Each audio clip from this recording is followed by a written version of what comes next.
Bienvenidos a la clase del 20 de octubre de 2021.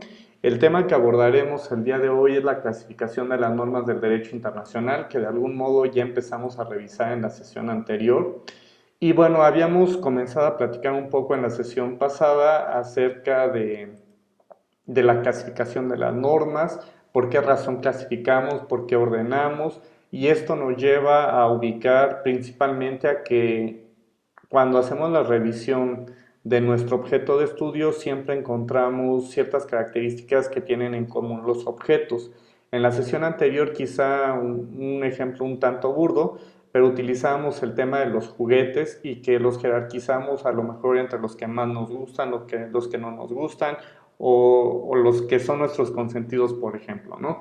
Entonces, de algún modo, cuando nosotros iniciamos a estudiar alguna rama del conocimiento, debemos de establecer ciertas categorías, ciertas características en común, y esta clasificación o esta identificación de características que pueden tener en común nuestro objeto de estudio nos permite justamente la construcción de conceptos, ¿de acuerdo? Entonces, normalmente esta función conceptualizadora que nosotros podemos tener cuando revisamos nuestro objeto de estudio nos permite establecer las características que pueden tener en común y en consecuencia clasificar lo que estamos revisando, lo que estamos revisando, lo que estamos analizando. Entonces, me parece conveniente iniciar con este tema de esa forma, porque en la sesión anterior ya hemos revisado un poco acerca de la clasificación de las normas del derecho internacional público y bueno, ya hemos visto que los distintos autores hacen énfasis en distintos apartados y vamos a encontrar que en el caso de la clasificación de las normas en general, vamos a observar que en el caso de las normas del derecho internacional público, pues pueden clasificarse en orden, por ejemplo, a la sanción, que es el tema que ya hemos empezado a revisar. Ya hemos empezado a señalar que se pueden clasificar en orden a sus fuentes, por el ámbito de validez, por el ámbito espacial de validez, por su sanción y por su fuerza de obligatoriedad. En la sesión anterior hemos empezado a revisar en qué consisten estas clasificaciones y hemos empezado a revisar la clasificación de las normas internacionales en orden a la sanción. Y cuando estamos hablando de la clasificación de las normas del derecho internacional público en relación a la sanción, ya hemos identificado hasta el día de hoy las normas perfectas y ya hemos revisado cuáles son las consecuencias de su falta de observancia o de su falta de cumplimiento, y esto puede traer como consecuencia la inexistencia del acto y o la nulidad absoluta de algún acuerdo de voluntades celebrado, y que si bien es cierto puede surtir algunos efectos entre las partes, siempre existe la posibilidad de nulificar las consecuencias de este acto jurídico. Y aquí debemos observar lo siguiente: en el caso de las normas perfectas, cualquier infracción o cualquier hecho contrario a estas normas, vamos a observar que siempre puede restituirse hasta antes de la comisión o la realización del acto violatorio de la norma internacional. ¿De acuerdo? Esta es una de las principales características que tienen las normas perfectas. En la sesión anterior ya hemos revisado algunos ejemplos de que existen en el ámbito del derecho internacional público, algunos ejemplos de las normas perfectas, y para ese efecto señalamos el artículo 103 y 102 de la Carta de la Organización de las Naciones Unidas, y al mismo tiempo hemos revisado las normas imperativas de derecho internacional, o también denominadas Jus Cogens. Y bueno, en la sesión anterior que hemos revisado ya este concepto, hicimos referencia al contenido del artículo 53 de la Convención de Viena sobre Derecho de los Tratados, para tratar de explicar un poco en lo que consisten estas normas imperativas de derecho internacional y cuáles son sus principales características. En la sesión anterior abordábamos que intervienen en su generación o en su creación la mayor parte de los sujetos del derecho internacional público. Vamos a observar que son normas tan fundamentales que protegen ciertos valores que no pueden admitir pacto en contrario. Así vamos a observar que estas normas imperativas de derecho internacional son reconocidas por la mayoría de los estados, y bueno, vamos a observar que este tipo de normas solamente pueden ser modificadas por una norma ulterior o posterior pero que sea de la misma naturaleza o rango. Y fíjense bien que en la sesión anterior hablábamos del tema de la esclavitud, por ejemplo, que veíamos que en el siglo XVI, XVII y XVIII, pues era una práctica cotidiana de los estados en que hubiera intercambio de esclavos o que simplemente se trajera gente de África para trabajar en América o en algunas otras latitudes, y esto era una práctica frecuente, recurrente, principalmente en las potencias europeas, y pues no existía algún acuerdo de voluntades o no existía un consenso generalizado entre la comunidad de estados para prohibir la realización de esta práctica. Con el paso del tiempo, pues esta práctica se empieza a observar que debe eliminarse, que no debe de existir una participación del Estado o fomentar inclusive la existencia de la esclavitud como tal, y es así como observamos el nacimiento de una norma imperativa de derecho internacional. Ahora, esta norma, para que pudiera ser sustituida, tendría que surgir una nueva diferente o que dé mayor protección al individuo en su conjunto para que pueda sustituir a esta norma. ¿De acuerdo? Es importante señalar que estas normas imperativas de derecho internacional no solamente surgen a partir de los tratados, sino que puede surgir a partir de la interacción de estos, en el entendido de que una de las principales fuentes de creación de la norma internacional lo constituye justamente la costumbre, es decir, esta interacción que existe entre los estados para que actúen en un determinado sentido y que además se requiere un sentido de obligatoriedad que asumen los países o estados que intervienen en la creación de la norma a través de la costumbre. En ese sentido, advertirán que para que pueda constituirse una norma imperativa de derecho internacional, pues puede surgir a través de estas dos vías, a través de la costumbre o bien a través de los tratados.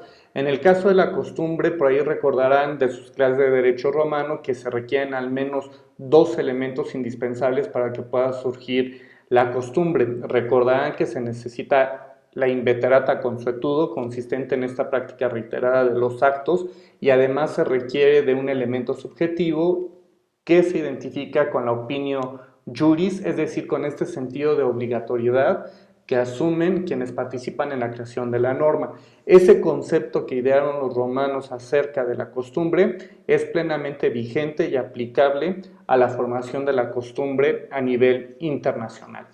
Bien, así encontramos que el artículo 53 de la Convención de Viena sobre el Derecho de los Tratados establece lo siguiente: es nulo todo tratado que en el momento de su celebración esté en oposición con una norma imperativa de derecho internacional general.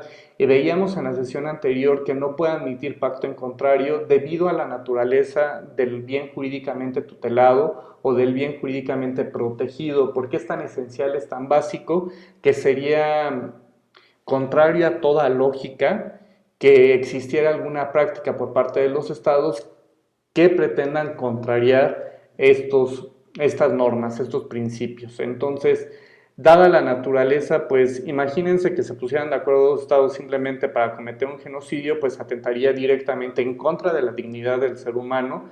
Y quizá en el tema de estas normas imperativas de derecho internacional nos estamos moviendo en un terreno, si ustedes quieren, un tanto fangoso, porque estamos hablando de la existencia del derecho natural y que de algún modo tiene una influencia importante en la generación o creación de estas normas imperativas de derecho internacional, porque posiblemente no tengamos algún tratado que haga la enumeración de todos aquellos principios que se consideran que constituyen estas normas imperativas de derecho internacional. Es decir, que no vamos a encontrar un catálogo o algún tratado específico donde se señale cuáles son estas normas imperativas de derecho internacional, sino que estas han ido evolucionando conforme ha ido evolucionando también la comunidad internacional y conforme se ha dado la evolución en su conjunto del derecho internacional. Por tanto, resultaría sumamente complejo identificar en un solo documento estas normas imperativas de derecho internacional. Existen algunos tratados, sobre todo en materia de prohibición del genocidio, donde nos queda claro que, y que por cierto data del año de 1948, ahí podemos observar que es muy difícil que los estados o el resto de los sujetos del derecho internacional público consientan este tipo de prácticas entre alguno de los sujetos del derecho internacional, porque finalmente lo que se trata de proteger es la vida de todos los seres humanos que nos encontramos en este planeta. Lo mismo sucede con los otros principios, y lo que comentaba en la sesión anterior es que estas normas imperativas de derecho internacional o principios de jus cogens se han ido generando a partir de esta interacción que acontece entre los estados día a día y que también se da conforme a la evolución que ha tenido el derecho. Bien, continuemos con la lectura del artículo 53.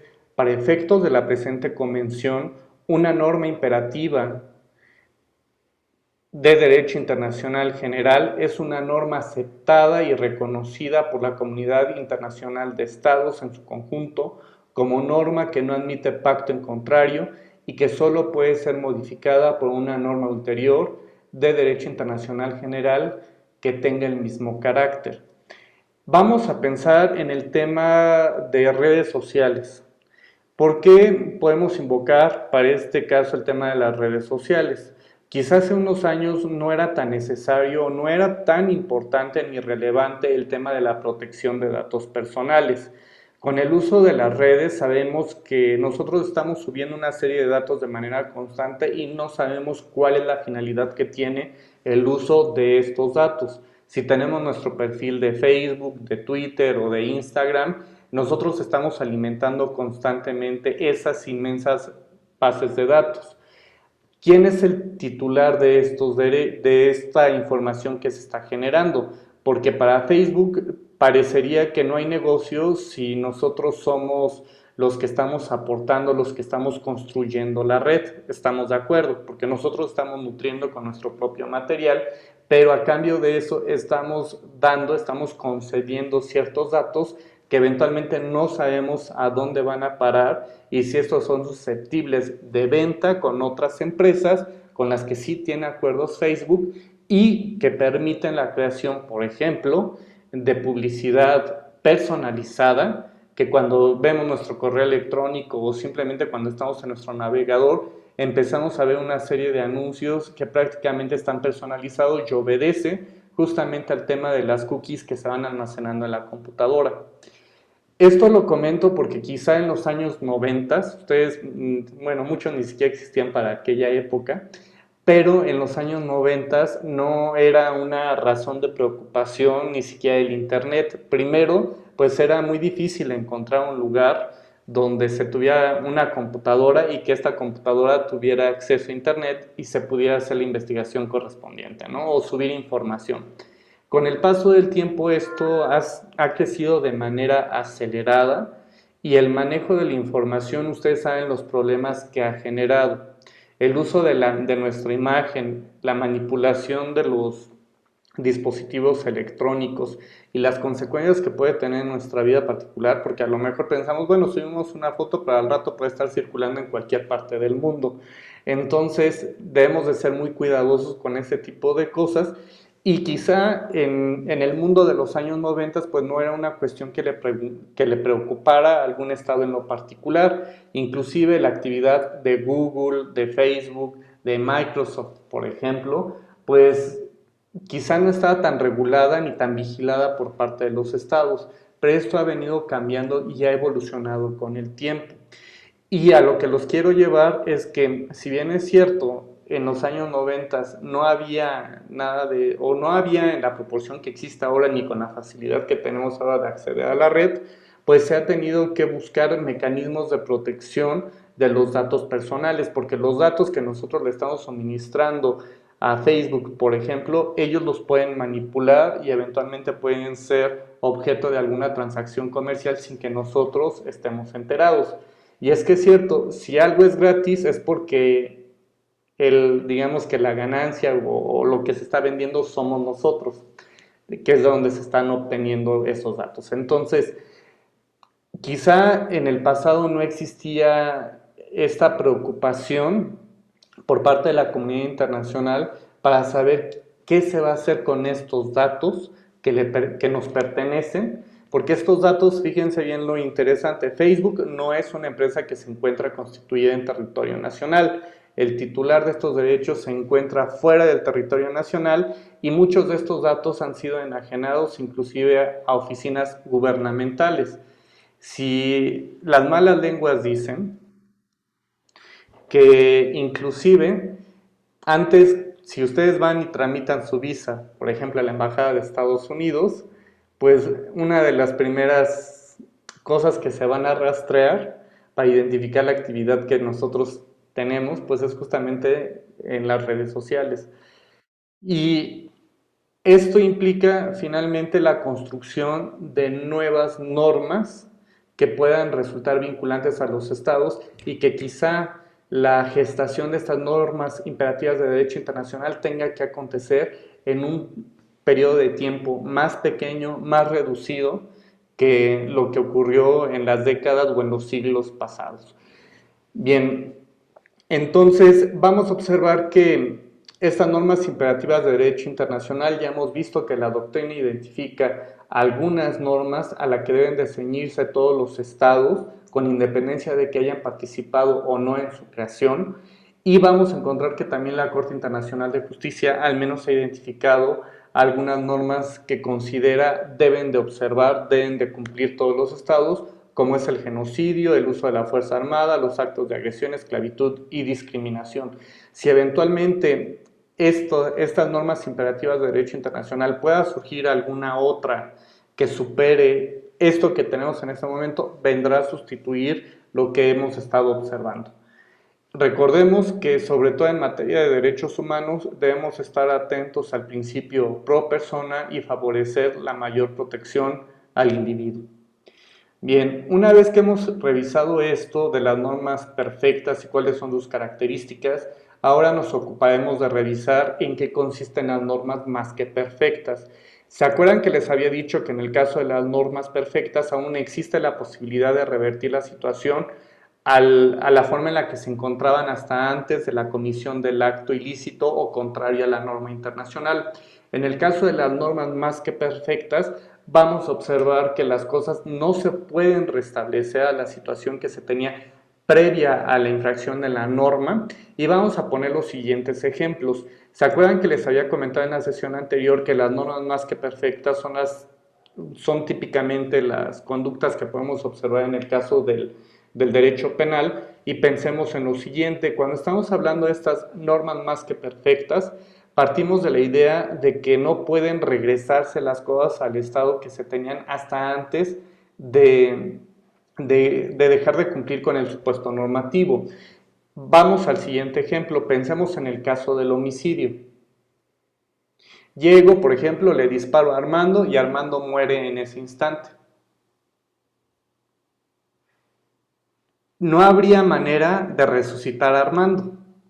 Estamos de acuerdo. Entonces no hay la posibilidad de regresar las cosas hasta antes de la comisión o en este caso hasta antes de cometer la conducta que se encontraba prohibida por el Código Penal. Yo la cometí y no habrá otra forma de traerlo a la vida más que en una sesión espiritista, ¿no? En una cosa de estas.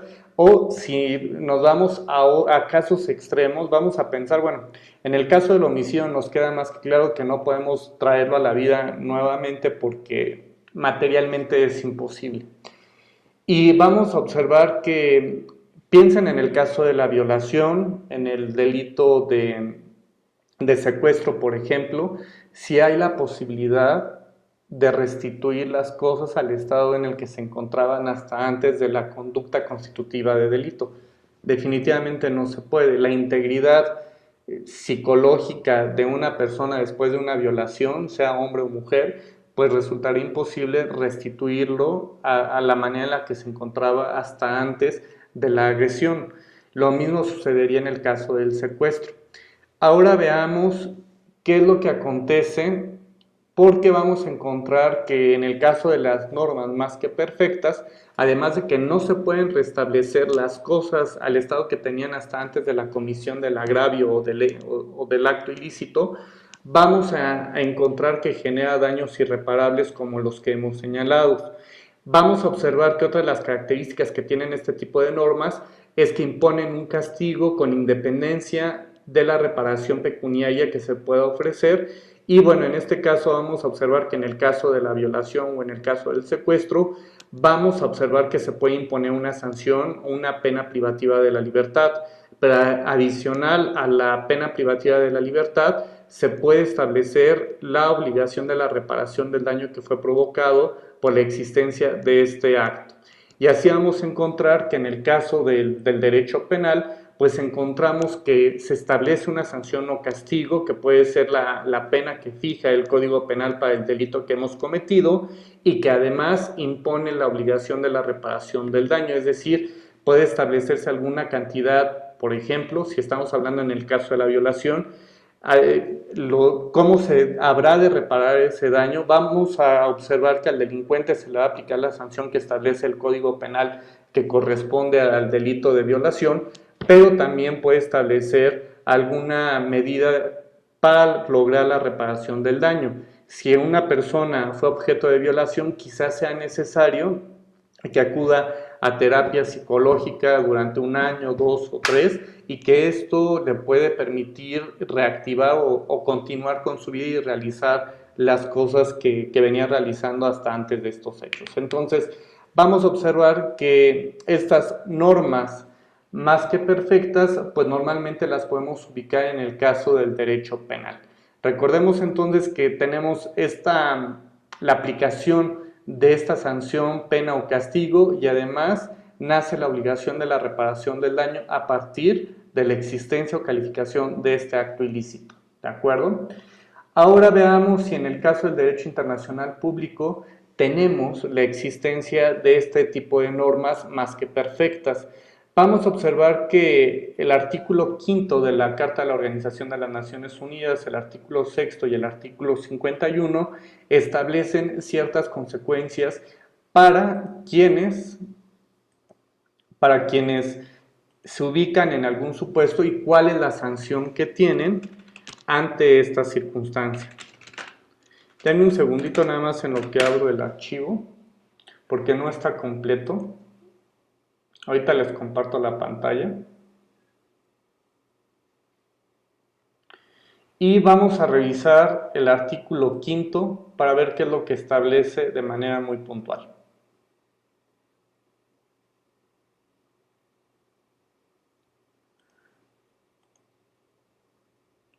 Artículo 5. Todo miembro de las Naciones Unidas que haya sido objeto de acción preventiva o coercitiva por parte del Consejo de Seguridad podrá ser suspendido por la Asamblea General a recomendación del Consejo de Seguridad del ejercicio de los derechos y privilegios inherentes en su calidad de miembro. El ejercicio de tales derechos y privilegios podrá ser restituido por el Consejo de Seguridad. Y fíjense lo relevante de este artículo 5, porque establece una sanción para el Estado que ha sido objeto de alguna acción preventiva o coercitiva por parte de las Naciones Unidas, ¿de acuerdo? Y de manera específica del Consejo de Seguridad. Esta sería la sanción, pero además el Estado que haya incurrido en esta falta o en la falta de cumplimiento de estas obligaciones que derivan de la propia carta, además de esta sanción que se le puede imponer, es esta suspensión, estaría obligado ese Estado a reparar el daño que ha sido provocado a alguno de los otros estados. Es decir, se le pueden suspender estos derechos al Estado que haya sido objeto de esta acción preventiva o coercitiva, pero además de esto tendría la obligación de reparar el daño que fue provocado con su actuación irregular. ¿De acuerdo? Ahora veamos qué establece el artículo 6. Todo miembro de las Naciones Unidas que haya violado repetidamente los principios contenidos en esta carta podrá ser expulsado de la organización por la Asamblea General a recomendación del Consejo de Seguridad. Y aquí no implica solamente la suspensión de los derechos de algún Estado por un periodo de tiempo específico, sino que es la salida por la violación sistemática de los acuerdos alcanzados en el marco de la Organización de las Naciones Unidas y que va a perder su derecho de voz y voto al interior de esta organización. y esta sería la sanción que correspondería a algún Estado que de manera repetida haya violado los principios contenidos en esa carta y que además de que puede ser expulsado de la Organización de las Naciones Unidas, no lo exime de la obligación que tiene para reparar el daño que haya sido provocado a otros estados, por ejemplo. ¿De acuerdo? Estos serían los ejemplos que podríamos observar de normas más que perfectas en el ámbito del derecho internacional público. Ahora vayamos al artículo 51, también de la Carta de la Organización de las Naciones Unidas.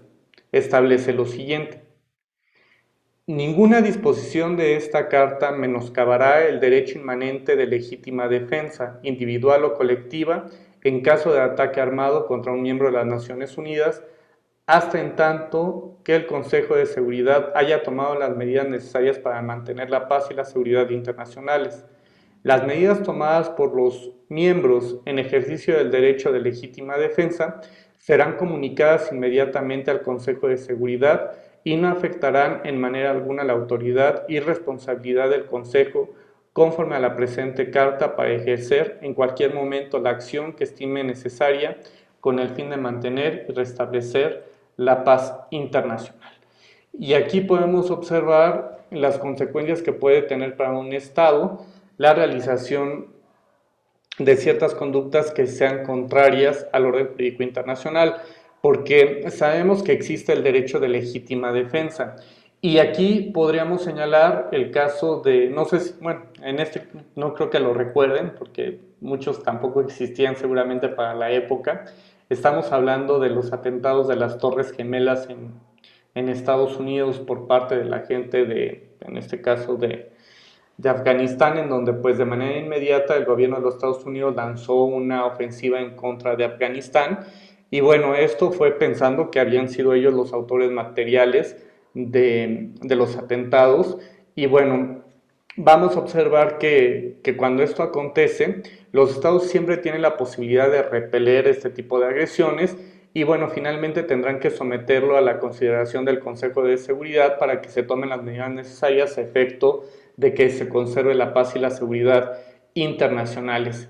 Y bueno, vamos a observar que en algunos casos puede ser que estos ataques no se consideren como justificados, como fue en el caso de Estados Unidos cuando inicia, o bueno, en este caso, primero invade Irak a Kuwait y después viene la intervención de los Estados Unidos de Norteamérica. Y bueno, aquí tendríamos que revisar si se encuentra plenamente justificada la legítima defensa argumentada en su momento por el gobierno de los Estados Unidos de Norteamérica, porque con independencia de esto podrían existir sanciones, no las hubo, porque evidentemente Estados Unidos es un miembro del Consejo Permanente de Seguridad y cualquier intento de que se le aplique alguna sanción de esta naturaleza, de suspensión o de expulsión, pues evidentemente no va a pasar porque tiene el derecho de veto este país en lo particular y no se va a poner solito el pie para decir sí, sí, que pase, que me apliquen una sanción, porque tiene finalmente el poder de hacerlo. Si hubiese sido algún otro país, seguramente habríamos tenido alguna sanción relativa a la suspensión de sus derechos ante la Asamblea General o en general ante la Organización de las Naciones Unidas o su expulsión de manera definitiva de esta organización. Bueno, no sé si hasta aquí existe alguna pregunta en relación a las normas más que perfectas. ¿Vamos bien? Ahora vamos a revisar las normas menos que perfectas. Y fíjense bien que cuando estamos hablando de las normas menos que perfectas, tenemos que rescatar un poquito el concepto que ustedes ya han visto en cuanto a la nulidad absoluta y la nulidad relativa. Ya vimos que en el caso de las normas perfectas, la existencia de estos actos, o mejor dicho, la existencia de alguna violación puede traer como consecuencia la inexistencia de estos actos o bien la nulidad absoluta de aquellos actos que hayan sido generados. En el caso de las normas menos que perfectas, vamos a tener que vincularlo con el tema de la nulidad relativa, porque puede ser que existan, sí, algunas cosas que no se encuentran ajustadas al orden jurídico internacional, pero que pueden ser subsanadas de manera posterior por parte de los estados o que eventualmente pueden llegar a ser convalidadas. Entonces, vamos a ver cuáles son las características de las normas menos que perfectas y así encontraremos que la falta de cumplimiento no impide la producción de efectos jurídicos. Y vamos a observar que al sujeto que incumple la norma se hace acreedor posiblemente a alguna sanción. Y aquí debemos observar con especial atención lo que establece la Convención de Viena sobre Derecho de los Tratados, porque esta convención en lo particular hace referencia a algunas causas de nulidad absoluta y de causas de nulidad relativa, por ejemplo, de los tratados que vamos a ver posteriormente. Y vamos a observar que en el caso de estas normas menos que perfectas, sí puede ser que surtan algunos efectos jurídicos esta cuestión, pero vamos a ver cuáles son las consecuencias. Artículo 46. El hecho de que el conocimiento de un Estado en obligarse por un tratado haya sido manifestado en violación de una disposición de su derecho interno concerniente a la competencia para celebrar tratados, no podrá ser alegado por dicho Estado como vicio de su consentimiento, a menos que esta violación sea manifiesta y afecte una norma de importancia fundamental para su derecho interno. Entonces, vamos a observar que en estas normas menos que perfectas, puede ser que algún Estado haya celebrado un tratado en contravención a su orden jurídico interno y puede ser que este tratado sea nulo conforme a su derecho interno, sin embargo, para el resto de la comunidad internacional sea exigible los compromisos que han contraído en el contexto de ese tratado. No sé si me explique. Se celebra algún tratado que puede estar en contravención con el orden jurídico interno y quizá para el orden jurídico interno de los estados sea nulo ese tratado porque no cumple con lo que establece su propio orden jurídico interno. Sin embargo, como el Estado no lo hizo patente o no lo hizo valer en el proceso de negociación de ese tratado, los compromisos asumidos por ese Estado siguen vigentes con el resto de los Estados parte, con independencia de si se encuentra ajustado o no a lo que establece el derecho interno. ¿De acuerdo? Aquí, claro que nos establece ciertas limitantes.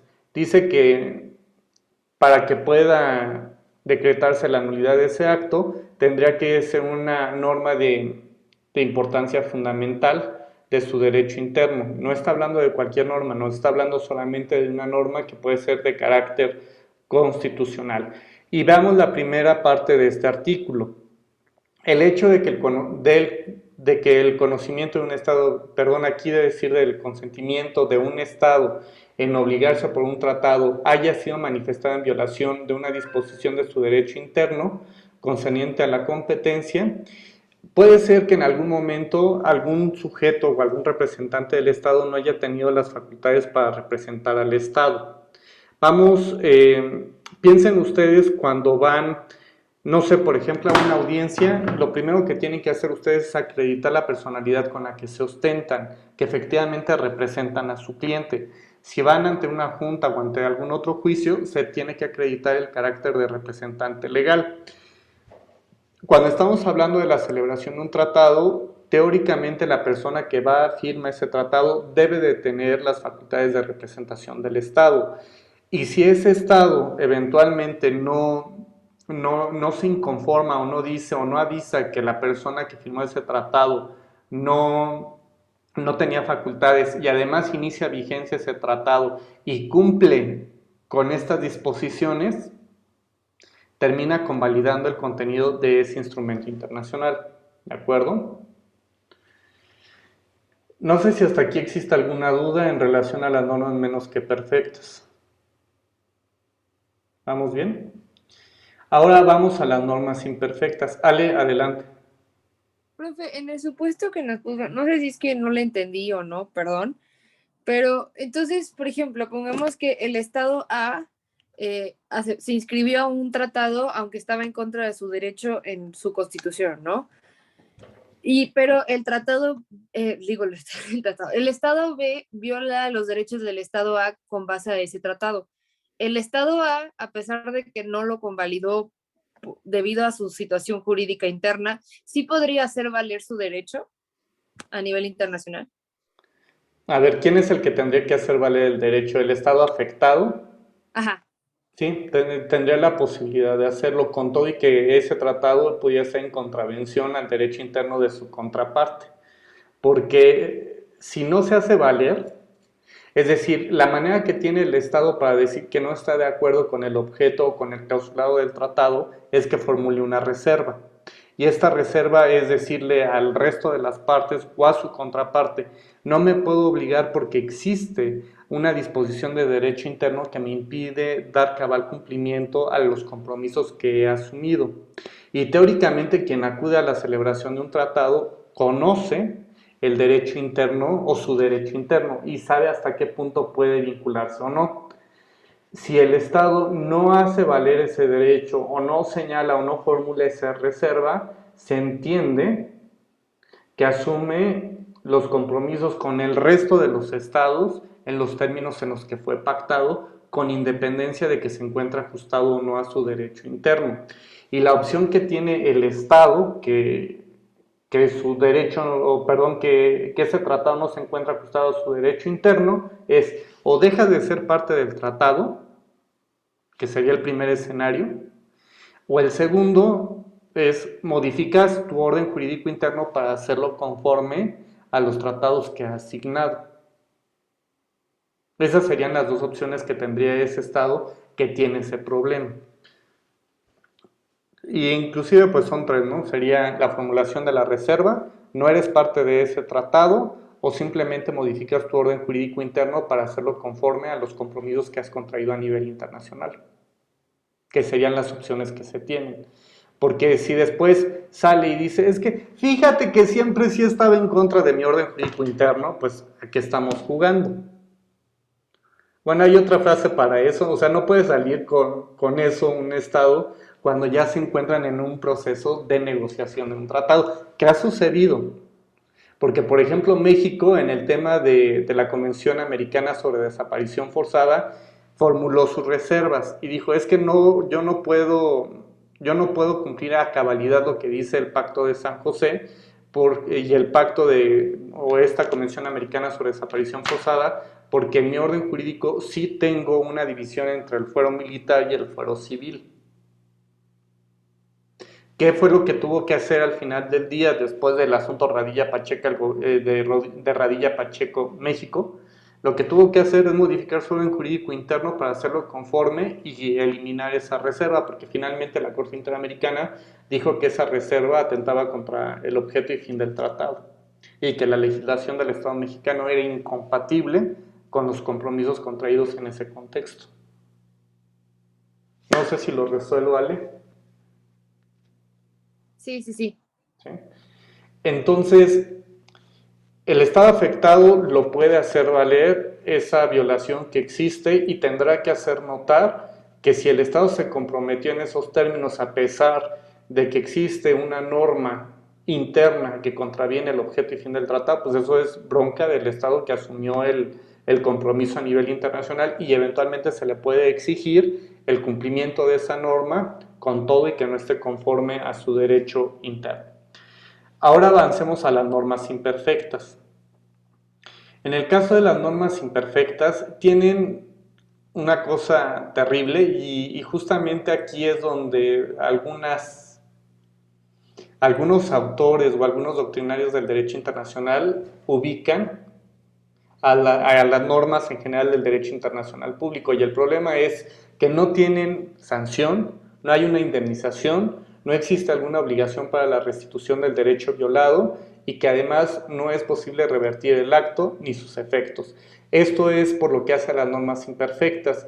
¿Y por qué se ha considerado que buena parte de las normas del derecho internacional público se encuentran en este apartado? Porque se considera que se trata no de otra cosa más que de un catálogo de buenas intenciones de los estados.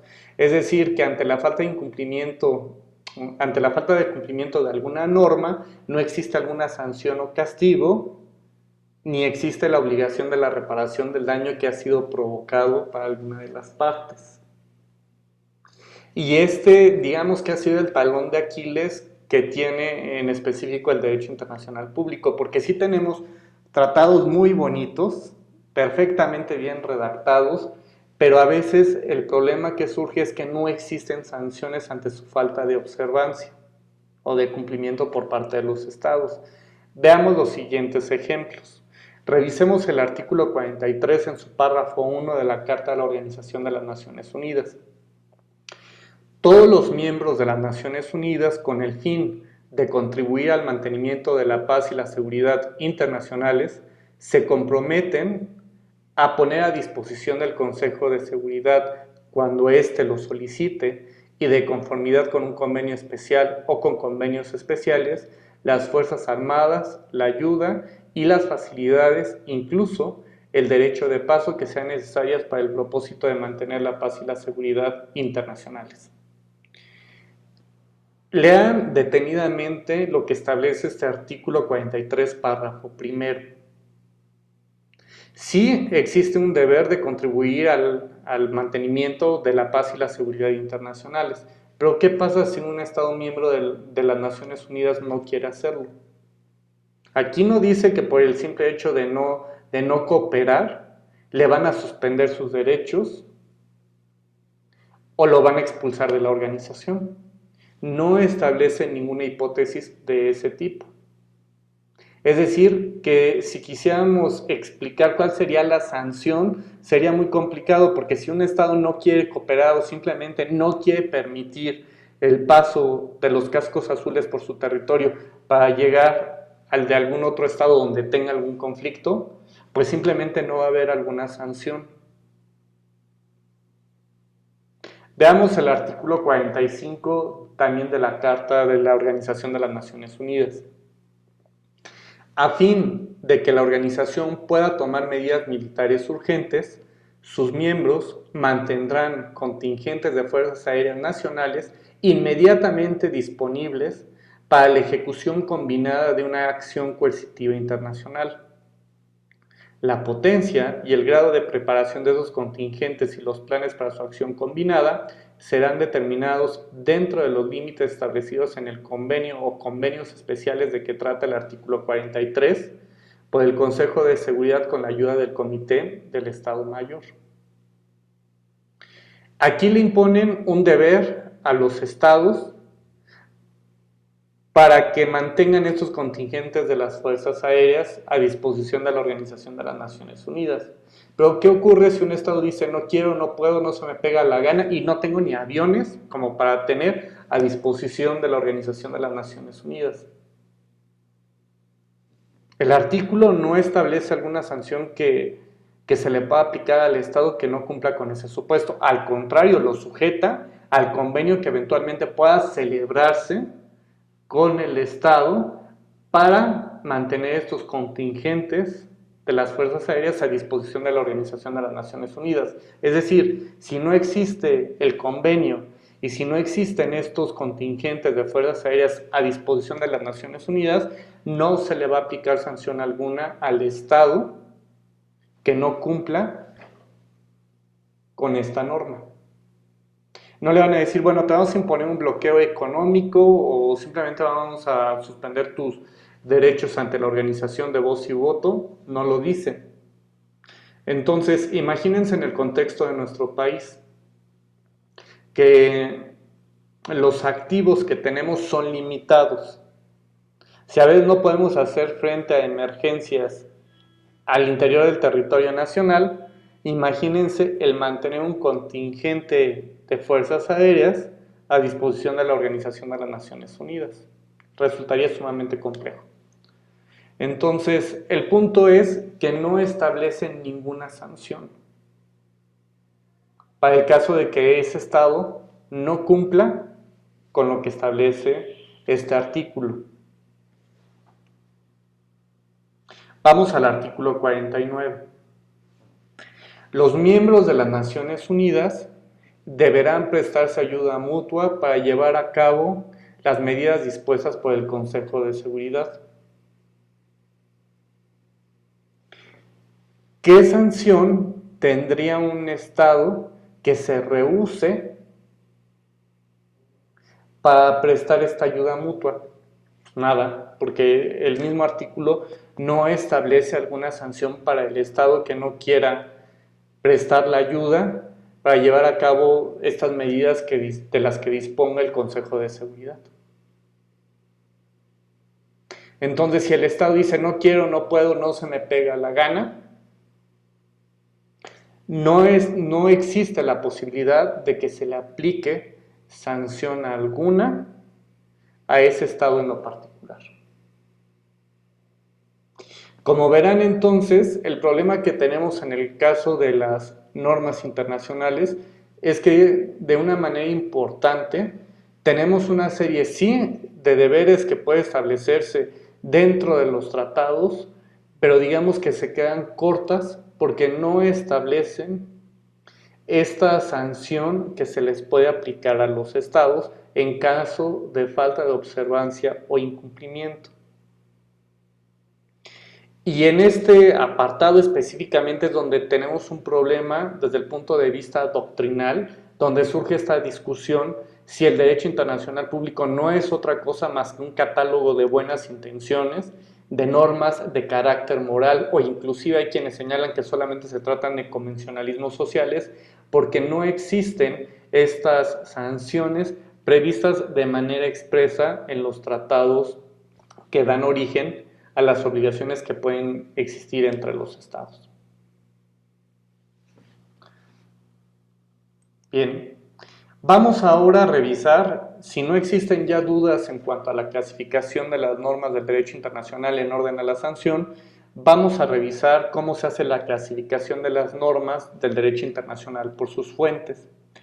En el caso del derecho internacional vamos a encontrar que estas se pueden dividir o se pueden clasificar las normas en relación a sus fuentes, y esto es en fuentes principales, en fuentes complementarias, indirectas o auxiliares. Y así tenemos estos dos grupos. Por fuentes principales son todas aquellas de donde emanan normas directas y expresas del derecho internacional público. Y así podemos observar a los tratados internacionales y a la costumbre como generadores de derechos y obligaciones para los estados. ¿De acuerdo? Y luego tenemos a las fuentes indirectas, complementarias o auxiliares del derecho internacional público, y que éstas necesariamente requieren de la existencia de los tratados y de la costumbre internacional para existir. Y así vamos a observar que éstas se encargan de su interpretación y por sí solas serían incapaces de generar normas que resulten obligatorias para los sujetos del derecho internacional. Y en sentido estricto, estas normas o estas fuentes indirectas, complementarias o auxiliares tienen únicamente por objeto el aclarar, interpretar o abundar sobre las normas principales. ¿Esto qué significa? Que la jurisprudencia internacional, o que es emitida por los tribunales internacionales, tienen por objeto la interpretación de los tratados y de la costumbre. Es decir, la jurisprudencia y la doctrina y las resoluciones de los tribunales internacionales no parten de ceros, parten de la existencia de una norma que puede emanar de un tratado o puede emanar de una costumbre. Y lo único que se hace a través, por ejemplo, de la costumbre es tratar de interpretar e identificar el alcance que tiene una disposición contenida en algún tratado o en alguna costumbre. En el caso de la doctrina, pues nosotros sabemos que son los estudiosos del derecho, o hay quienes les denomina como científicos del derecho, que estudian un fenómeno jurídico y establecen posibles soluciones.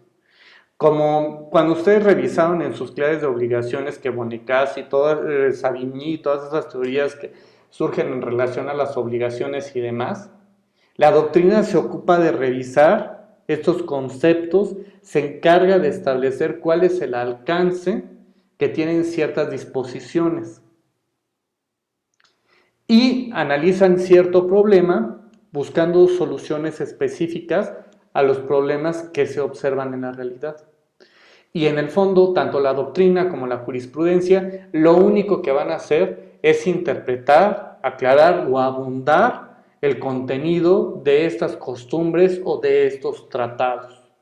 Y esto nos lleva a que la jurisprudencia y la doctrina no pueden existir por sí solos.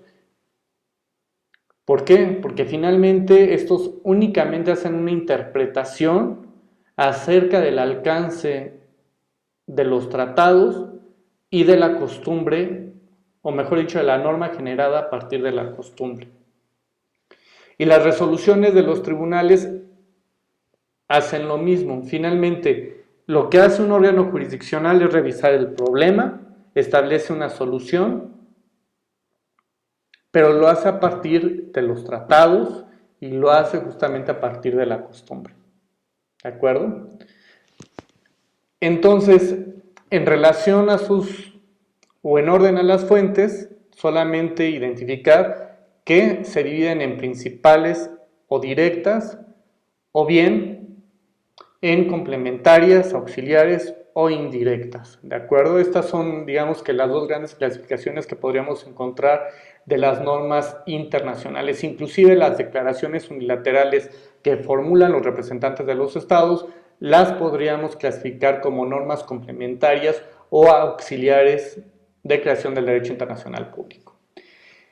Ahora revisemos cómo se clasifican las normas del derecho internacional en relación al ámbito material de validez.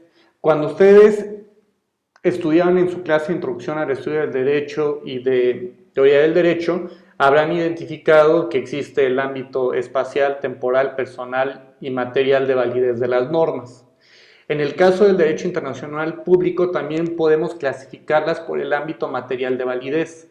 El derecho internacional público es muy amplio y así podemos observar que pueden existir normas de carácter penal, de carácter fiscal, de carácter comercial, de carácter económico, financiero, inclusive ahora de temas ambientales o de derechos fundamentales, que podemos segmentar o clasificar las normas de acuerdo a la materia que se está regulando. Porque podemos tener tratados que regulan o establecen ciertos acuerdos en relación al estado civil de las personas. O podemos estar pensando qué es lo que ocurre, por ejemplo, con un cheque que se libró, por ejemplo, en Argentina, que tiene que ser cobrado en un banco en México, y quizá existan algunos tratados que regulen esto. Esto es un poquito más parte del derecho internacional privado, pero por lo que toca al derecho internacional público, obedece a revisar cuál es el objeto de la materia que se está regulando y que se puede esto plasmar en algún tratado. Y el tratado es objeto de estudio del derecho internacional público. ¿De acuerdo? Tenemos en materia comercial n número de ejemplos. Todos los tratados de libre comercio que ha celebrado México con distintos países son los que determinan la materia, el fondo de lo que se está regulando en ese tratado. Estos acuerdos que celebra, por ejemplo, nuestro país para evitar la doble tributación es en materia fiscal. ¿De acuerdo? Entonces, si tiene que ver con materia o con el pago de impuestos o con lo que ahora han denominado el impuesto mínimo global que se pretende establecer para las empresas, el contenido de estos acuerdos, pues en este caso sería una norma de carácter fiscal. En el caso del derecho internacional de los derechos humanos, pues nos queda claro que el Pacto de San José, la Convención de Belém do Pará o la Convención sobre Desaparición Forzada corresponden al derecho internacional de los derechos humanos.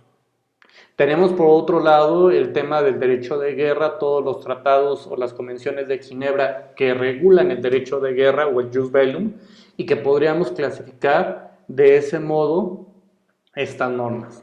¿Sí?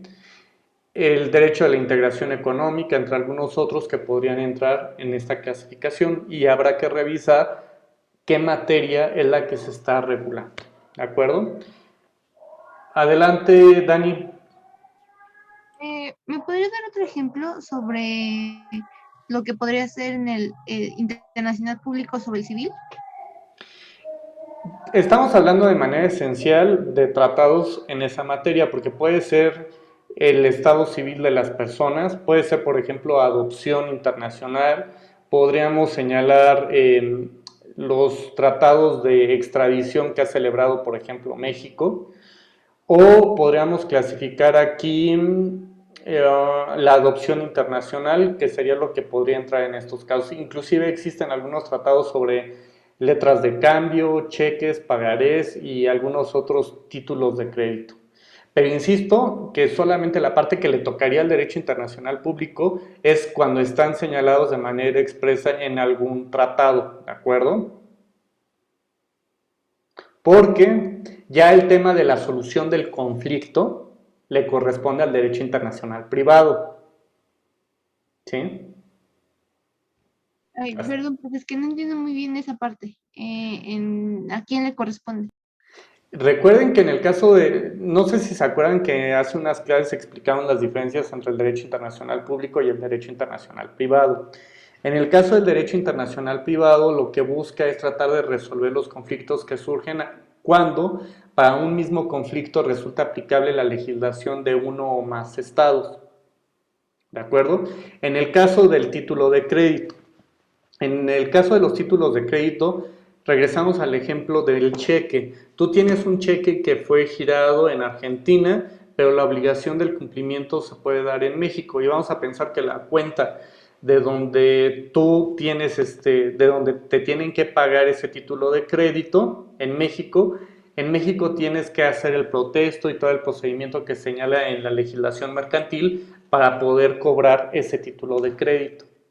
De lo que se encarga específicamente el derecho internacional privado es de saber en qué estado se tendrá qué legislación es la que resultará aplicable, si será la de Argentina, que fue el del lugar donde se giró el título de crédito, o del lugar en el que se tenga que cobrar ese título de crédito. ¿De acuerdo? Es decir, si tienes que aplicar la legislación mexicana o tienes que aplicar la legislación de Argentina, porque quien te giró el cheque no tiene fondos suficientes para que te puedan pagar ese título de crédito. De ese tipo de conflictos son de los que se encarga de resolver el derecho internacional privado. ¿Sí? En materia penal podemos encontrar los tratados de extradición que ha celebrado nuestro país para ver en qué supuestos podemos traer delincuentes o podemos ceder a que se lleven delincuentes, personas que cometieron delitos en algún otro estado pero que se encuentran en nuestro país y que hay que mandarlos de regreso al lugar donde cometieron estos delitos. No sé si con eso haya quedado claro, Dani. Entonces, bueno, digamos que también depende de la norma que se especifica, es que se aplicará si es el público o el privado. Así es. Así Ah, es. ok. Gracias. Bueno, ahora vamos al ámbito espacial de validez. Y tiene que ver con el territorio o el lugar en donde tiene aplicación esta norma jurídica. Y vamos a observar que en cuanto al ámbito espacial de validez, encontramos que la norma internacional puede clasificarse en regional, internacional o universal. Cuando estamos hablando de una norma de carácter regional, estamos hablando de que esta norma tiene aplicación en un espacio geográfico determinado y que es común, es decir, que comparten fronteras los estados que han celebrado este acuerdo de voluntades, que puede ser un tratado, puede ser alguna costumbre. ¿Qué ejemplo tendríamos de una norma de carácter regional? Pues tendríamos en este caso el ejemplo del Tratado de Libre Comercio de América del Norte o ahora TEMEC. ¿Por qué? Porque tiene validez únicamente o tiene aplicación en los territorios de Estados Unidos, México y Canadá. Nada más. Y estamos de acuerdo que México, Estados Unidos y Canadá comparten fronteras. Entonces, en el caso del TEMEC, lo podríamos clasificar como una norma de carácter regional. Inclusive la Carta de la Organización de los Estados Americanos podríamos clasificarla como de carácter regional. ¿Por qué? Porque intervienen prácticamente todos los estados que se encuentran en el continente americano.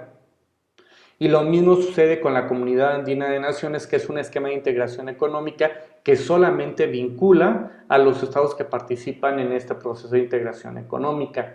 En el caso del Mercosur, pues vincula, en este caso a Brasil, Argentina, Uruguay y Paraguay, que son los que participan en este esquema de integración económica, y evidentemente comparten fronteras todos estos países.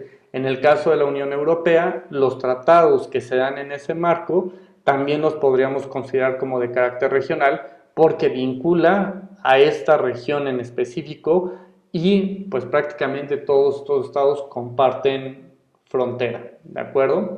Ahora vamos a la norma internacional. Ustedes dirán, pues que no es lo mismo la regional y la internacional. Pues no, porque aquí atendemos a la proximidad geográfica. En el caso de la regional, comparten las fronteras los estados y en el caso de la norma genérica denominada como internacional, no.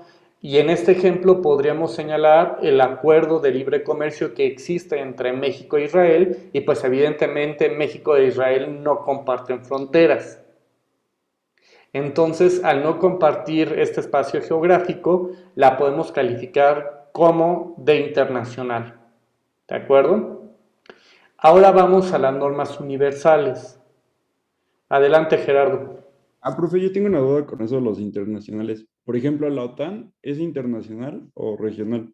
Es internacional porque no comparten, digamos, un espacio geográfico, porque imagínense Estados Unidos y todo el hueco que se queda con algunos otros países del cono sur o con Europa. ¿De acuerdo? Gracias. Ale, ¿no?